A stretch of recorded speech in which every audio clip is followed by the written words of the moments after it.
آپ کا قارین آپ سے یہ ویڈیو سکپ کروائے گا. کیا آپ قارین جن کے بارے میں جانتے ہیں کہ یہ قارین جن ہے کون؟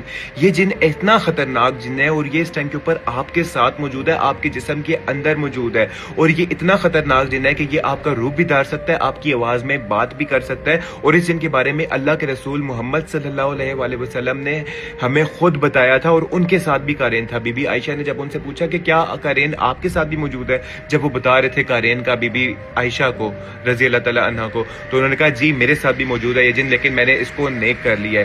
یہ اتنا خطرناک جن ہے، اتنا خطرناک جن ہے کہ اللہ کے رسول صلی اللہ علیہ وسلم نے فرمایا کہ یہ انسان کی پیدائش کے ساتھ ہی پیدا ہوتا ہے، اور یہ اس کے مرنے کے بعد بھی نہیں مرتا. صرف اس صورت میں مر سکتا ہے کہ اگر انسان کو پھانسی دے دی جائے تو یہ دن بھی مر جائے گا. اکثر آپ نے ہندوؤں کی موویز وغیرہ میں ہارر دیکھا ہوگا نا کہ ان کی آتما کو مکتی ہم نے دلانی ہے، ان کو آزاد کروانا ہے، ان کی روحیں وغیرہ بھٹک رہی ہوتی ہیں. وہ اصل میں ان کی روح بھٹک نہیں رہی ہوتی، وہ ان کا قارین ہوتا ہے. روح تو چلی جاتی ہے برزخ میں. اگر آپ برزخ کے بارے میں بھی چاہتے ہیں نا میں ویڈیو بناؤں تو مجھے بتائیے گا.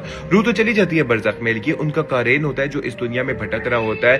اور ہندو ویسے بھی آگ کے مرنے کے بعد لوگوں کو اپنے جلا دیتے ہیں. یہ جن اور زیادہ طاقتور ہوتا ہے کہ اگر انسان کی باڈی کو جلا دیا جائے. اچھا، اس قارین سے بچنا کیسے اور یہ ہم لوگوں کو کیسے نقصان پہنچا سکتا ہے؟ قارین جو ہے نا، یہ اس کی سب سے بڑی طاقت یہ ہے کہ یہ آپ کے دماغ میں وسوسے ڈال سکتا ہے ڈائریکٹ، اور آپ سے وہ کام کروا سکتا ہے جو آپ عام روٹین میں نہ کرنا چاہو. اکثر آپ نے دیکھا ہوگا نا کہ آپ کے دور دور تک دماغ میں خیال بھی نہیں ہوتا گناہ کرنے کا، اور اچانک سے خیال آتا ہے اور آپ سے گناہ کروا جاتا ہے. وہ یہ قارین ہی ہے جو آپ سے گناہ کرواتا ہے، اور یہ آہستہ آہستہ آپ کو اتنے اپنے کنٹرول میں لے لیتا ہے کہ آپ کو خود سمجھ نہیں آ رہا ہوتا کہ آپ کیا کر رہے ہوتے ہو. یہ آپ کو چھوٹی سے گناہ کروانے سے سٹارٹ کرتا ہے اور آپ کو اتنے بڑے بڑے گناہ آپ سے کروا جاتا ہے کہ آپ کو سمجھ ہی نہیں آتی. ٹھیک ہے کہ اور ایک انسان کو بدترین انسان بنا جاتا ہے اگر اس کو کنٹرول ٹائم پہ نہ کیا جائے. اب اس کو کنٹرول کیسے کرنا ہے؟ دیکھیں، اللہ کے رسول محمد صلی اللہ علیہ وآلہ وسلم نے ہمیں کچھ طریقے بتائے ہیں قارین کو کنٹرول کرنے کے بارے میں. قارین کو کنٹرول کرنے کے طریقے کیا ہے؟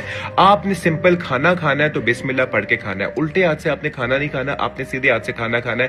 اگر آپ بسم اللہ پڑھے بغیر کھانا کھاؤ گے نا تو وہ کھانا آپ کا قارین کھا رہا ہوگا، اس کو بھی مل رہا ہوگا. اگر آپ بسم اللہ پڑھ لو گے تو کھانا قارین آپ کا نہیں کھائے گا. باتھ روم میں آپ نے ہمیشہ الٹا پاؤں رکھ کے اندر جانا ہے، اور باتھ روم میں جانے کی آپ نے دعا پڑھنی ہے. اس قارین کی جو سب سے خوراک ہے نا، جو طاقتور خوراک ہے جس سے یہ بہت زیادہ طاقتور ہوتا ہے، وہ یہ میٹیلک انسٹرومنٹس ہوتے ہیں. یہ جو میٹیلک انسٹرومنٹس نہیں ہوتے جو میوزک وغیرہ ہوتا ہے، یہ اس کی خوراک ہے. اچھا، اب قارین اور زیادہ مضبوط کیسے ہوتا ہے؟ جب آپ برے اعمال، جب یہ آپ کے دماغ میں وسوسہ ڈالتا ہے اور آپ سے برے اعمال کروا لیتا ہے اور آپ کر جاتے ہو.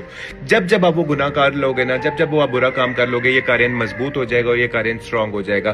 اس کو کنٹرول کرنے کا طریقہ یہ ہے کہ آپ نے برے اعمال نہیں کرنے، جتنے مرضی وسوسے آ رہے ہوں. آپ نے ہر وقت اللہ کا ذکر کرنا ہے، آپ نے اللہ کو یاد کرنا ہے، ہر وقت وضو میں رہنے کی کوشش کرنی ہے، 5 وقت کی آپ نے نماز پڑھنی ہے.